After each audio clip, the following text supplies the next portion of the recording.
Good morning बच्चों। आज का हमारा जो चैप्टर है, जिस समरी को आज हम पढ़ेंगे समझेंगे, वह है the enemy. Paul S Buck ने इसको लिखा है। मनुष्य संबंधों, मनुष्य की इंसानियत, मनुष्य अधिकारों और मनुष्य कर्तव्यों को उजागर करती हुई एक संवेदनशील मर्मस्पर्शी कहानी है दुश्मन द एनिमी। डॉक्टर सदाव हॉकी के इर्द गिर्द घूमती हुई यह कहानी है। डॉक्टर सदाव हॉकी कौन है? डॉक्टर सदाव हॉकी एक गरीब किसान का बेटा है, जापानी है। यह बात उन दिनों की है जब जापान और अमेरिका या सभी देश लगभग युद्ध में थे, यानी वर्ल्ड वार चल रहा था। अमेरिका और जापान एक दूसरे के कट्टर दुश्मन थे। डॉक्टर सदाव के जो पिता थे वह मानते थे कि सिर्फ एजुकेशन ही एक ऐसी चीज है जिससे उनका पुत्र आगे बढ़ सकता है, उनका नाम ऊंचा कर सकता है, रोशन कर सकता है। इसलिए उन्होंने अपने पुत्र को अमेरिका भेजा हायर स्टडी के लिए। डॉक्टर सदाव हॉकी ने महारत हासिल की सर्जरी में और एक अच्छे सर्जन बन के लौटे। वहीं पर उनकी मुलाकात हाना से हुई और उन्होंने हाना से विवाह कर लिया और अपने देश जापान वापस लौट गए। जापान में वह समुद्र के किनारे रहते थे।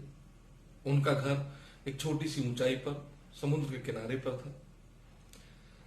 तभी एक ऐसी घटना घटित हुई कि अचानक डॉक्टर सदाव हॉकी ने देखा कि समुद्र किनारे कोई धुंधली सी चीज उसे नजर आई। वह अपनी पत्नी के साथ वहां पर गया। उन्होंने देखा एक सैनिक वहां पर घायल पड़ा था। जब उन्होंने उस सैनिक को सीधा किया, वह सैनिक अमेरिकी था, घायल था, उसे गोली लगी थी। वार चल रहा था, वह वार फ्रंट का सिपाही था। डॉक्टर सदाव ये अच्छी तरह जानता था, भली बात जानता था कि वह अमेरिकी सैनिक है और वह उसका दुश्मन है, लेकिन वह एक डॉक्टर भी है। उसका कर्तव्य उसके सामने आकर खड़ा हो गया और वह उस व्यक्ति को, उस सैनिक को अपने घर ले आया। उसके वाउंड को साफ किया, उसकी बॉडी को साफ किया, उसके कपड़े चेंज किए और उसकी गोली को निकाला। उसके नौकरों को धीरे धीरे पता चल गया कि यह जो व्यक्ति है यह अमेरिकी है और उनका जो मालिक है वो अमेरिकी सैनिक को बचा रहा है, इसलिए उसके नौकर भी घर छोड़कर चले जाते हैं। डॉक्टर सदाव उन्हें समझाना चाहता है कि वह अपने कर्तव्य के वशीभूत होकर यह कार्य कर रहा है, लेकिन वह उन्हें नहीं समझा पाता है। डॉक्टर सदाव सोचता है कि अपने देश के प्रति देशभक्ति की भावना रखते हुए वह कर तो गलत ही रहा है, इसलिए वह आर्मी जनरल के पास जाता है और वह सारी कहानी जनरल को बता देता है। जनरल कहता है कि आप परेशान ना हो, मैं कुछ सैनिक भेजकर आज रात को उसको मरवा दूंगा, आप परेशान ना हो और ध्यान दें होने वाली सर्जरी पर। वह सर्जरी जो वह जनरल अपनी करवाना चाहता था, वह बीमारी से ग्रस्त था। यही कारण था कि वार फ्रंट पे डॉक्टर्स को भेजा गया, सभी डॉक्टर्स को भेजा गया, लेकिन डॉक्टर सदाव को नहीं भेजा गया। डॉक्टर सदाव की जरूरत जनरल ने वार से ज्यादा अपने लिए महसूस की। यहां पर आप देख सकते हैं कि डॉक्टर सदाव अपने कर्तव्य के वशीभूत होकर अपने कर्तव्य का पालन करने के लिए दुश्मन का जीवन बचाता है। लेकिन आप यहां देख रहे हैं कि जो जनरल है, वो सेना का जो जनरल, वो अपने जीवन को बचाने के लिए डॉक्टर को वार फ्रंट पर भी नहीं भेज रहा है।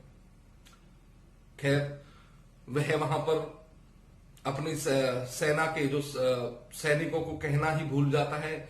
डॉक्टर जो सदाव जनरल से बात करके आते हैं, जनरल इतना लापरवाह निकलता है कि वह वहां पर सैनिक भी नहीं भेज पाता है।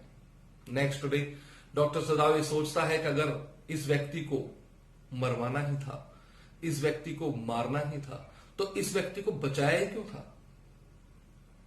यहां पर डॉक्टर सदाव की अंतरात्मा उसे घेर लेती है प्रश्नों के चक्र में, और वह अंतर्द्वंद में घिर जाता है, और बहुत ज्यादा सोचने के बाद वह निर्णय करता है कि अगर मैंने इसको बचाया है तो ये डॉक्टर का कर्तव्य है, और मैं अपने ही हाथों इस व्यक्ति का जीवन ले नहीं सकता, क्योंकि मैंने जीवन दिया है, और डॉक्टर के एज ए डॉक्टर मेरा काम जीवन देने का है, लेने का नहीं है।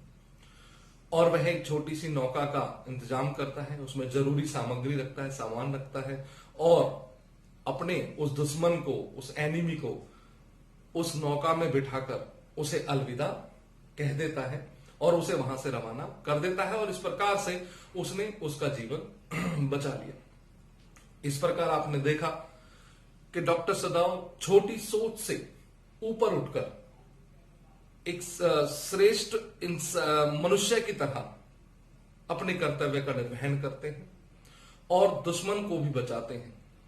तो मनुष्य का जो कर्तव्य होता है वह ज्यादा महत्वपूर्ण होता है, और हर मनुष्य को अपने कर्तव्य का निर्वहन करना चाहिए। यही यह कहानी हमें सिखाती है, पढ़ाती है। Thank you.